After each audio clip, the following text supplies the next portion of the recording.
చెప్పండి, ఏం చేస్తున్నారు? నీ కొడుకు లక్షలు లక్షలు సంపాదించాడు కదా, కూర్చొని లెక్క పెడుతున్నా. ఇప్పుడు ఎందుకండి వాడిని అంటున్నారు? మరి అనక ఏం చేయమంటావు? బీటెక్ అయిపోయి 6 నెలలు అయింది, ఇప్పటి వరకు జాబ్ తెచ్చుకోలేదు. అబ్బా, తెచ్చుకుంటారులేండి. తెచ్చుకుంటాడు. నువ్వు ఇలా వాడిని వెనక వేసుకునిరా. ఇంకా కొన్ని రోజులు ఆగండి, ఆఫర్ లెటర్ తెచ్చి మీ ముందు నిలబడతాడు. నిలబడతాడులే గాని ఇంత వాడు లేచాడా? అయ్యగా ఇంకా తెల్లారినట్లే. ఏ కార్తీక్, లేవగా, టైం 10 అయింది, ఇంకా దొల్లుతున్నావు. అసలు జాబ్ లేకపోయినా నీకు ఇంత మనశ్శాంతిగా నిద్రలా పడుతుందా? చిన్నప్పుడు నాకు ఏమో జాబ్ ఉందా, పడుకుని ఉన్నదా అప్పుడు. అది ఇప్పుడు ఏం మారింది? నేను పడుకోకుండా ఉన్నదానికి. అసలు నీకు జాబ్ తెచ్చుకునే ఇంట్రెస్ట్ ఉందా లేదా? ఎన్నిసార్లు చెప్పాలి నాన్న, ఆ జాబ్ చేయడం ఇష్టం లేదని, ఆ స్టార్టప్ పెట్టాలని. నీ చదువుకి నీ మీద డబ్బులు పెట్టడమే ఎక్కువ, మళ్ళీ నీ స్టార్టప్ కి కూడా డబ్బులు పెట్టాలా? నేను నీకు ఒక్క రూపాయి కూడా ఇవ్వను. అన్న, నేను నిజంగా స్టార్టప్ పెడితే సక్సెస్ సాధిస్తానన్న. నీకు నచ్చింది చేసుకో, నేను మాత్రం నీకు ఒక్క రూపాయి కూడా ఇవ్వను. నువ్వే సంపాదించుకొని నువ్వే పెట్టుకో స్టార్టప్. అయినా అహిని చూసి నేర్చుకోగా నువ్వు. వాడు నీ తోటి వాడేగా, ఇంకా వాడికి జాబ్ కాలేదు. అయినా కానీ వాడు జాబ్ కి ట్రై చేస్తూ వాళ్ళ నాన్న బాగలేదని వాళ్ళ నాన్న మెకానిక్ షాప్ వాళ్ళ నాన్నని చూసుకుంటున్నాడు. నువ్వు ఉన్నావు, కనీసం చెప్పిన వాటను వినవు. వాడికంటే వాళ్ళ చిన్నప్పటి నుంచి అవి నేర్పించారు కాబట్టి చేయగలుగుతున్నాడు. మరి తమరేం నేర్పించారని చేయడానికి? నువ్వు ఈ రోజు ఇలా తయారవుతావని తెలిసి ఉంటే అప్పుడే ఏదో ఒక మెకానిక్ షాప్ లో పడేసేవాడిని. ముందు లెగితి ముఖం కడగా గాడిద.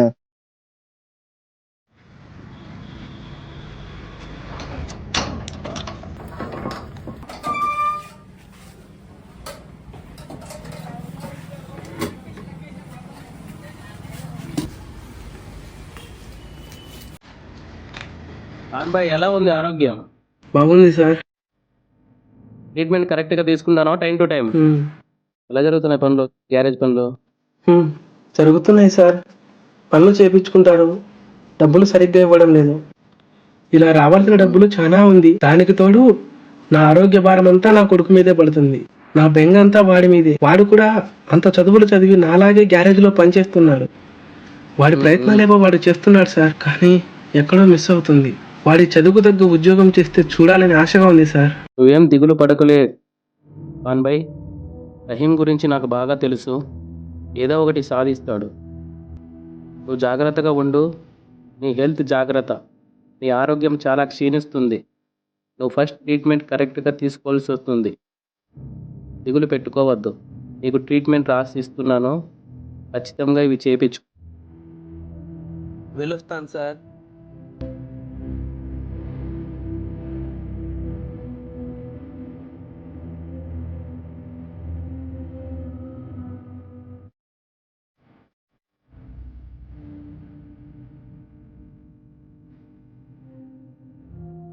మెడిసిన్ వేసుకున్నారా అబ్బు? ఇందాకే వేసుకున్నా రహీం. సరే కానీ మీకు ఫుడ్ అంతా వండి పెట్టేశాను, మీరు వెళ్ళండి నాన్న, నేను చూసుకుంటా గ్యారేజ్. రహీం, చెప్పండి అబ్బు. మొన్న ఇంటర్వ్యూ ఏదో అటెండ్ అయ్యా అని చెప్పావు కదా, ఏమైంది? ఇంకా దాని రిజల్ట్స్ రాలేదు అబ్బు. ఏదో ఒకటి త్వరగా చూసుకో రహీం. ఇంత చదువు చదివి ఇలా గ్యారేజ్లో వర్క్ చేసుకుంటే చూసే నలుగురు ఏమనుకుంటారు? నేను వాళ్ళ కోసమో వీళ్ళ కోసమో కాదబ్బు పనిచేసేది, మన కోసం. జాబ్ కూడా తొందరలోనే కొడతాను, అది కూడా మన కోసం మాత్రమే. సరే రహీం. ఇక మీరు వెళ్ళండి నాన్న, గ్యారేజ్ నేను చూసుకుంటాను. సరే.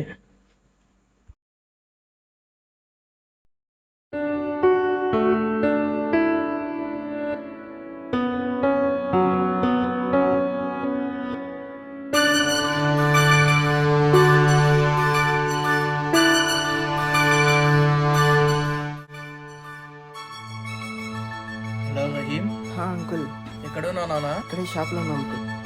ఏం లేదు నాన్న, ఇప్పుడే న్యూస్ పేపర్లో ఒక నోటిఫికేషన్ చూసా.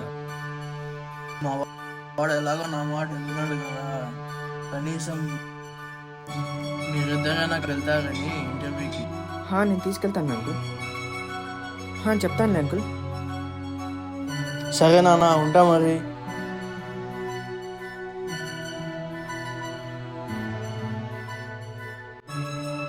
హలో కార్తీక్, చెప్పరా రహీం. ఇంటర్వ్యూ నోటిఫికేషన్ అంట. అంతా ఏంటిరా? అదే వచ్చింది అంటున్నా. ఏం చేద్దాం మరి? ఏమిరా, ఏం ప్రిపేర్ అవ్వవా? ఈసారి నువ్వు రాకపోతే ఇంకెప్పటికి రాలేవు నా దగ్గరికి. సర్లే వస్తాను.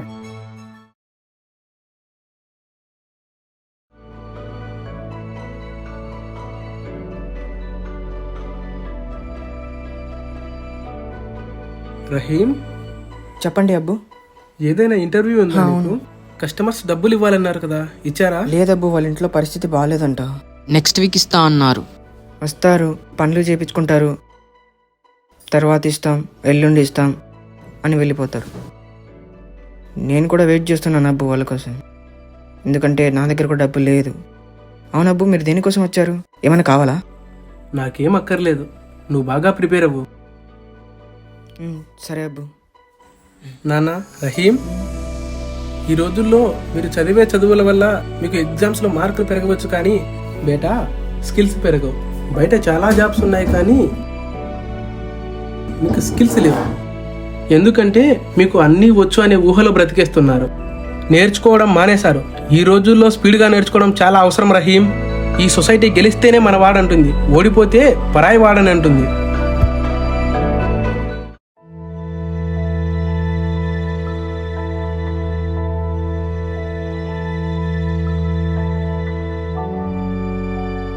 ఈ రోజైనా కొద్దిగా టాలెంటెడ్ పర్సన్స్ వస్తారంటావా ఇంటర్వ్యూకి? చూద్దాం సార్. ఏ రహీం, అంతా ఓకేనేగా? ఓకే, కానీ నీ ఏదో తెలియని టెన్షన్గా ఉంది. ఏం కాదులేరా, స్ట్రాంగ్ గా ఉండు. Okay, you can go now.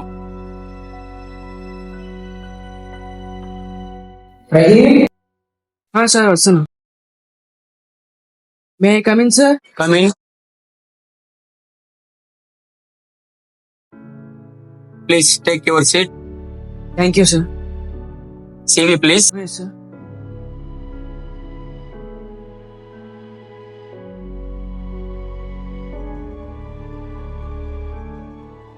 Your academics are not bad and technical skills also good. Okay, tell me about yourself. Excuse me, did you understand my words? Yes, sir. Then tell me about yourself. My. What my? Are you a school child or a graduate? Don't you have some communication skills? Sir అది Don't waste my time. Please get out from here. Sir, ఈ job చాలా అవసరం sir. Please sir, please sir. ఇలా అడుక్కుంటే మీకు jobs రావు. మీరు మీ performance కరెక్ట్గా ఇస్తే jobs వస్తాయి. Sir, I really don't have that much of communication skills. I will prove through technical way, sir. Sir, please, sir. Sorry, Rahim. We need communication skills also for the job. Sir. You can go now.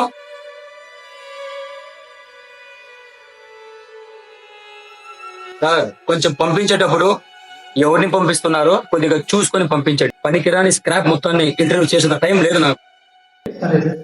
Sir, next వాళ్ళ పంపించమంటారు. Okay, next పంపించండి. కార్తీక్ వస్తున్నాను sir. Canteen లో పెట్టిస్తా ఉండు, నేను వస్తాను.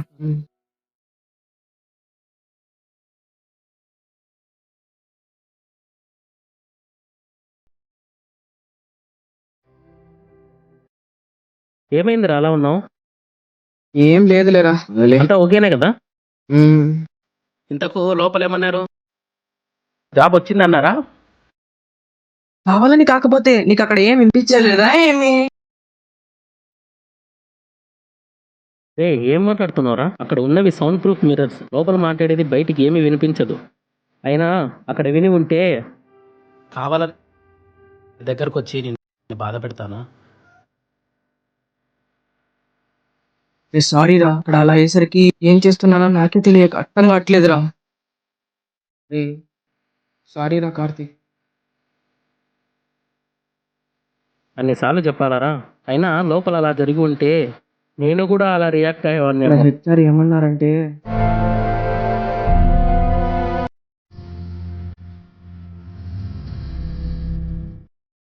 అది అంత చేశాడు ఆవిడు. ఏం కాదులేరా, నెక్స్ట్ దాంట్లో చూసుకోవచ్చు. ఇంతకు నీదేమైంది? లోపల బాగానే చెప్పా, ఆల్మోస్ట్ అయిపోయింది అనుకుంటున్నాను. అయినా నాకు జాబ్ చేయాలని లేదు కదా బాబు. మా నాన్న డబ్బులు ఇవ్వను స్టార్టప్ అని అంటున్నారు. అందుకే నాకు ఈ జాబ్ చేయడం తప్ప వేరే ఆప్షన్ లేదు. మనలో కూడా అయిపోయావు అనుకుంటా, వస్తున్నారు.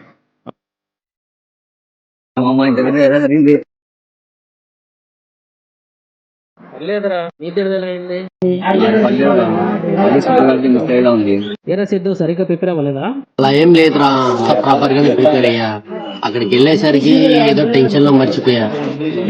అప్పటికి ఇన్స్టాగ్రామ్ లో కమ్యూనికేషన్ ఎవరైనా వీడియో చూసి నేర్చుకుంటారా? దాంట్లో తప్పే ఉందిరా.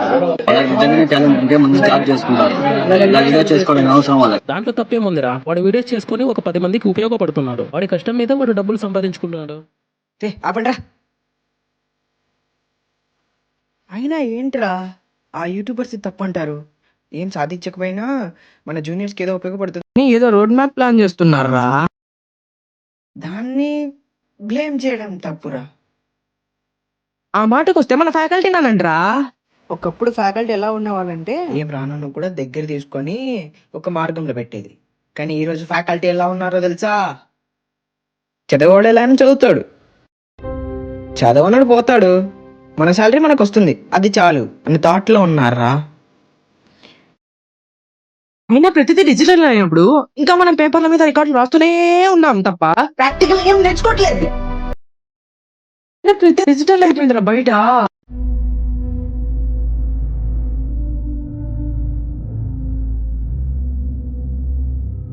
ఎడ్యుకేషన్ అంటావా, ప్రాక్టికల్ అయిపోయింది బయట. ఇంకా ఇండియాలో పీపీటీ లాగే ఉంది. అతని కోట్లు గుద్దే మిషన్ కూడా జస్ట్ క్లికింగ్ బటన్. మన మొబైల్స్ కి బయోమెట్రిక్ వచ్చేసింది. మన టెక్నాలజీ ఏంట్రా, మన ఆలోచనలు ఏంట్రా. థ్యాంక్స్ చెప్పకపోయినా పర్లేదు, కానీ మనకి హెల్ప్ చేసే వాళ్ళని మాత్రం బ్లేమ్ చేయొద్దంట్రా.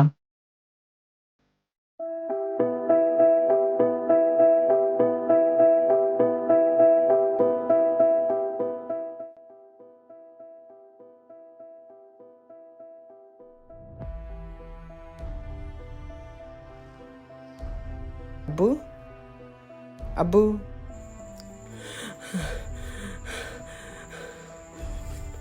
రహీం,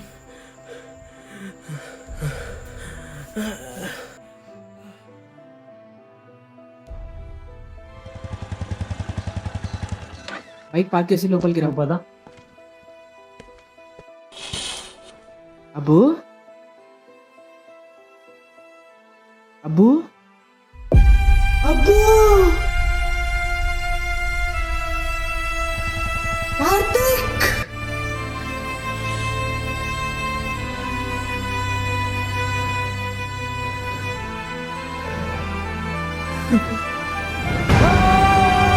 గుల్ గుల్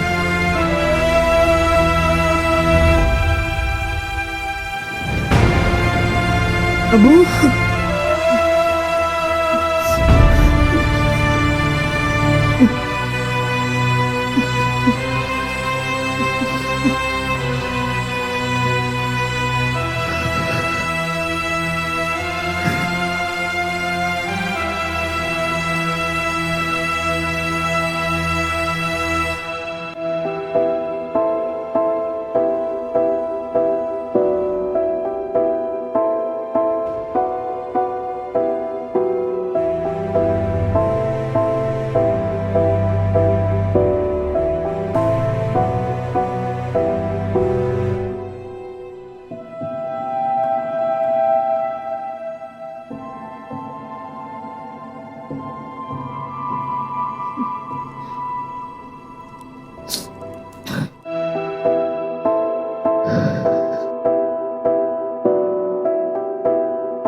నేను మొదటి శాలరీతో చొక్కా కొందాం అనుకున్నా కదా, కానీ తెల్లని గుడ్డ కప్పించుకుంటున్నావు ఏందయ్యా?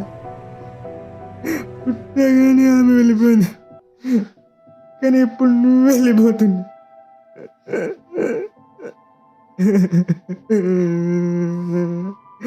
నన్ను ఒంటరివాడిని చేసి వెళ్ళిపోతున్నా కదా.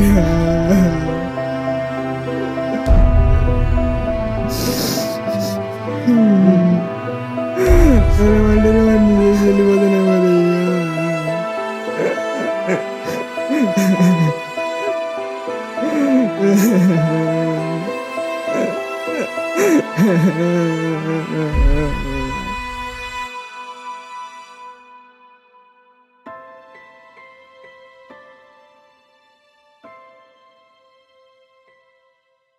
రే రహీం, ఒక్కడివే ఏం చేస్తున్నావురా ఇక్కడ? ఏం లేదు, ఊరికే కూర్చొని ఉన్నా. రే ఇలా ఇంకా ఎన్ని డేస్ ఉంటావురా? అంతా అయిపోయి 6 months అవుతుంది. ఏమైపోయిరా? రే రహీం, నీకు లోపల బాధ ఉంది, నేను కాదనను, కానీ నువ్వు అక్కడే ఆగిపోవడం కరెక్ట్ కాదురా. నేను ఎక్కడ ఆగిపోలేదురా, కొంచెం స్పేస్ తీసుకుంటున్నా అన్నిటి నుంచి, అంతే. నువ్వు బాధలో ఉన్నావని నేను ఇన్ని డేస్ ఏం మాట్లాడలేదురా. మన గ్రాడ్యుయేషన్ అయిపోయి 1 year అయింది, నువ్వు ఇంకా ఒక్క జాబ్ కూడా తెచ్చుకోలేదు. మన కాలేజీలో నీకు అలో కూడా లేదురా. నాకు నీ ఫ్యూచర్ ఏమవుతుందో అని భయంగా ఉందిరా. రే కార్తీక్, అందరు నన్ను వదిలేసిన నువ్వు మాత్రం ఇంకా నా గురించి ఆలోచిస్తూ ఎలా ఉండగలుగుతున్నారా? చాలా థ్యాంక్స్ రా. ఏ మైండ్ ఏమైనా పోయిందా? నిజంగా నువ్వు హ్యాపీగా ఉన్నప్పుడు నిన్ను వదిలేయచ్చు, సర్లే వీడు హ్యాపీగా ఉన్నాడని. నువ్వు బాధలో ఉన్నప్పుడు నిన్ను వదిలేస్తే మన ఫ్రెండ్షిప్కి వాల్యూ ఏముంటుందిరా? అయినా అందరూ వదిలేస్తే నేను కూడా వదిలేస్తానని ఎలా అనుకున్నారా? సరేరా, నువ్వు చెప్పు, ఇప్పుడు ఏం చేయమంటావు? నన్ను అడగడం కాదురా, నీ మనసుకి ఏదనిపిస్తే వచ్చేయి. ఈ జాబ్ ట్రైస్ నా వల్ల కాదు, కానీ కలిసి స్టార్టప్ పెడదాం అనుకుంటున్నా. నువ్వు కూడా అన్నావు కదా స్టార్టప్ పెడదామని. సూపర్ రా, ఇప్పటికి మంచి మాట చెప్పావు. ఏం చేద్దాం మరి? ఎంప్లాయీస్ నాలాగే ఏదో స్కిల్ లేకపోవడం ఆగిపోకూడదు. ప్రతి వారిని వారి స్కిల్ని బట్టి మనం తీసుకోవాలి. పని ఎలా రా? ఒకసారి చాచాని అడుగుదాం అనుకుంటున్నా. అవునా, ఇప్పుడు వెళ్దాం అడగడానికి? ఇదే కరెక్ట్ టైం అనుకుంటా, ఇప్పుడే వెళ్ళి అడిగి తీరాలి. పదరా మరి వెళ్దాం. చాచా, రహీం, అస్సలాము అలైకుం. చాలా రోజులకు వచ్చావు రహీం. అలా ఏం లేదు చాచా, ఊరికి ఇక్కడి దాకా వచ్చామని ఇలా వచ్చాం. అవునా, ఐటీ పరిశ్రమలో గ్యారేజ్ ఎలా నడుస్తుంది? చాచా బాగానే నడుస్తుంది. ఏం మరి చాచా, నేను ఒక స్టార్టప్ పెట్టాలనుకుంటున్నాను. ఎంత అవుతుంది ఖర్చు? అది పెట్టాలంటే ఒక 10 లక్షలు అవుతుంది చాచా. ఎంత అవుతుందా? అవును చాచా, మీరేమన్నా సర్దగలరా? రహీం, నువ్వేమనుకుంటా, నేను నీకు ఏ నమ్మకంతో డబ్బులు ఇవ్వాలి? నువ్వు మళ్ళీ నాకు తిరిగి ఇస్తావని నమ్మకం ఏంటి? అసలు నువ్వు డబ్బులు పెట్టాక రాకపోతే తిరిగి ఇవ్వడానికి నీ దగ్గర ఏమైనా, కనీసం అమ్ముకోవడానికి ఏమైనా ఉన్నాయా? అదే టెంపుల్ మెండ ఇక్కడికే కదా, ఆ మాత్రం నమ్మకం లేదా? చూడనా, ఇలా అన్న కొడుకు కానీ తమ్ముడు కొడుకు కానీ వచ్చిన ప్రతి ఒక్కరికి డబ్బులు ఇచ్చుకుంటూ వెళ్తే నా కొడుకు ఏం మిగలదు. అయినా వీడియో నమ్ముతాడా? తిన్నగా జాబ్ తెచ్చుకోలేకపోయి ఎవడు పెడతాడు అంత డబ్బులు? టెంపుల్ మీకు ఇవ్వాలని లేకుంటే ఇవ్వని చెప్పండి, అంతేగాని మన అనే రైట్ మీకు లేదు. నా ఇంటికి వచ్చి నన్నే అంటున్నారా? మీరు అనేది తప్పని చెప్పడానికి నీళ్ళు అయితే బయట అయితే కార్తీక్, ఆయన నేను అంటున్నాడు. కూడా ₹1 కూడా నీకు ఇవ్వడు. టాబ్లెట్ ఆపేసి చంపేశామని అనుకుంటున్నారు. ఏమైనా చూసావా లేదా బలాన్ని వచ్చామని చెప్పాడా? ఇంటికి ఏదో మాట్లాడమనుకో, నాకు తెగుతున్నా. వెళ్దాం. నానా, రా రహీం. ఏమైంది కార్తీక్? నానా, నేను అడిగే చివరి కోరిక ఇది ఒక్కటి తీర్చు నానా. ఏమైందో చెప్పురా ఫస్ట్. అవన్నీ కాదు నానా, నువ్వు నన్ను నమ్ముతావా లేదా? నమ్ముతాలే గాని ఇప్పుడు ఏమైందిరా? నాన్న, నేను రహీం కలిసి స్టార్టప్ పెడుతున్నాం. నా 6 నెలలు సేవింగ్స్ చేసింది 10 లక్షలు. మాకు స్టార్టప్ పెట్టడానికి ఇంకో 60 లక్షలు కావాలి. 60 లక్షలా? మధున మాట్లాడతాను. నాన్న, నేను నీకు చాలా సార్లు అడిగాను, కానీ ఎప్పుడు ఇలా నాకు కావాల్సిందే అని అడగలేదు. కానీ ఈ రోజు నన్ను నమ్మి ఇవ్వమనట్లేదు, రహీంని నన్ను ఇద్దరిని నమ్మి ఇవ్వమంటున్నా. నానా నేను ఈ ఒక్కటే అడుగుతున్నా. మేము నువ్వు పెట్టే ప్రతి రూపాయికి రెండింతలు సంపాదిస్తాం నానా. నేను అది కాదులే ఆలోచించేది. మరి? ఇంట్లో ఉన్న డబ్బులు సరిపోతాయా, బ్యాంక్ లో నుంచి తీయాలా అని ఆలోచిస్తుంది. నానా నిజంగానా? నిజంగా నీకు ఈ డబ్బు నేను ఎప్పుడో ఇచ్చేవాడిని, కానీ నీకు అప్పుడు బాధ్యత లేదు. ఇప్పుడు నీ మాటల్లో నాకు బాధ్యత కనిపిస్తుంది, అందుకే ఇప్పుడు ఇస్తున్నాను. థ్యాంక్స్ నానా. అబ్బాయి వీడికి బాధ్యత నీ వల్లే వచ్చిందని నాకు తెలుసు. కానీ ఈ డబ్బు వీడు అడిగానే నేను ఇవ్వట్లేదు, మీ మంచి కోసం ఇస్తున్నా. కష్టాలని సుఖాలని చెడు సమానంగా పంచుకొని అనుకుని సాధించండి.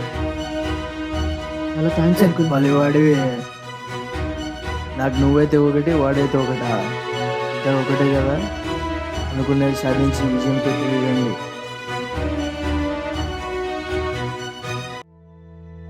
సార్, మిమ్మల్ని కలవడానికి ఎవరు వచ్చారు? రమ్మనండి. సార్, మిమ్మల్ని సార్ పిలుస్తున్నారు. Excuse me, how are you Karthik? I'm fine sir, మీరేంటి ఇలా వచ్చారు? ఈ మధ్య చూస్తున్నాం, ఎక్కడ చూసినా మీ కంపెనీ గురించి మాట్లాడుకుంటున్నారు. I'm very happy about it. Thank you sir. It's okay. తర్వాత ఎవరి కంపెనీ అని తెలుసుకుంటే నీదని తెలిసింది. మా కంపెనీ వాళ్ళందరూ కలిసి ఒకసారి నీతో మాట్లాడమని పంపించారు. ఏం మాట్లాడడానికి సార్? వాట్ కార్తిక్, నీకు ఇంకా అర్థం కావట్లేదా? నీ కంపెనీని మా కంపెనీలో కలుపుకోవాలని అనుకుంటున్నాం. దానికోసం ఎంతైనా ఆఫర్ చేయమని చెప్పారు. అవునా, మరి ఎంత ఆఫర్ చేయమన్నారు సార్ మీ కంపెనీ? నీ ఇష్టం కార్తిక్, నువ్వు ఎంతంటే అంత. ఓ నైస్. నేనేం కావాలని అడగచ్చా? షూర్ కార్తిక్, ఇలాంటి ఆఫర్లు మళ్ళీ మళ్ళీ రావు. నువ్వు బాగా ఆలోచించుకొని అడుగు. సార్ మీకు గుర్తుందా, నా ఇంటర్వ్యూ ముందు ఒక అబ్బాయిని ఇంటర్వ్యూ చేశారు. ఇదంత గుర్తు రాలేదు. ఎవరు? మీకెందుకు గుర్తుకుంటుంది సార్, నేను చెప్తాను, గుర్తొస్తుందేమో చూస్తారా? చెప్పు. కమ్యూనికేషన్ స్కిల్స్ లేవన్న ఒక్క రీజన్ కి వాడికి ఎంత టాలెంట్ ఉన్నా వేస్ట్ అని రిజెక్ట్ చేశారు. గుర్తొచ్చింది, రహీం అనుకుంటా. సార్ మీరు ఆఫర్ ఇస్తానన్నారు కదా, మీరు ఇంటర్వ్యూ చేసిన రోజు వాళ్ళ నాన్నగారు చనిపోయారు. మీలాగే చాలా కంపెనీస్ తనకి కమ్యూనికేషన్ స్కిల్స్ లేవని రిజెక్ట్ చేశారు. ఒక్కరు కూడా వాడి దగ్గర ఉన్న టెక్నికల్ స్కిల్స్ ని పట్టించుకోలేదు. వాడిలో ఉన్న లోపాన్ని కాకుండా టాలెంట్ ని గుర్తించి ఉంటే మేబీ మీ కంపెనీ ఈ రోజు మా కంపెనీ ఉన్న రేంజ్ లో ఉండేదేమో. I mean that this company belongs to Rahim. ఈ కంపెనీకి ఫ్రంట్ ఫేస్ మాత్రమే, వాడు ఈ కంపెనీకి బ్యాక్ బోన్. మీకు అడగాలని ఉండి ఉంటుంది, ఇంత తక్కువ టైంలో ఈ కంపెనీ ఇలా ఎంత పైకి వచ్చి ఉంటుందని. అసలు ఈ కంపెనీ స్టార్ట్ అవ్వకముందే వాడు తీసుకున్న ఒక్క డెసిషన్ ఈ రోజు మనల్ని ఇలా కూర్చోబెట్టింది.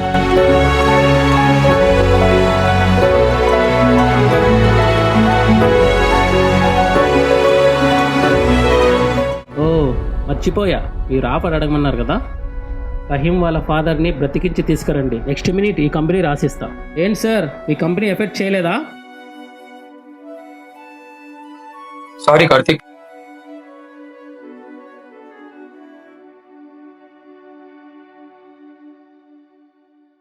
రహీం అక్కడ ఏం చేస్తున్నావు? క్యాబిన్ లోకి రా. వస్తున్నారా? రా త్వరగా. ఏంట్రా కాల్ చేసి అర్జెంట్గా రమ్మన్నావు? కూర్చో చెప్తా. చెప్పు. అదే ప్రాఫిట్ సీక్వెన్స్ తీశాను నీకు చూపిద్దామని. ప్రాఫిట్స్ బాగానే వచ్చాయిరా. వచ్చిన ప్రాఫిట్స్ తో నెక్స్ట్ ఏం చేద్దాం అనుకుంటున్నారా? నేను చేయాల్సిన పని ఒకటి మిగిలింది.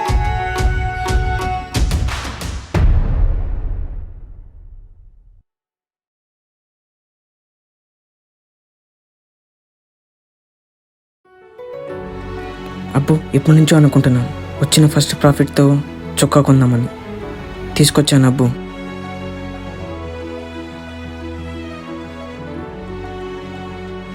మన లైఫ్లో మనం సక్సెస్ కన్నా ముందు చాలానే అప్స్ అండ్ డౌన్స్ చూస్తాం. కరెక్ట్గా మాట్లాడుకుంటే అప్స్ కన్నా డౌన్సే ఎక్కువ చూస్తాం. మనం ఫేస్ చేసే ప్రతిదీ మనకు టెస్ట్ లాంటిది.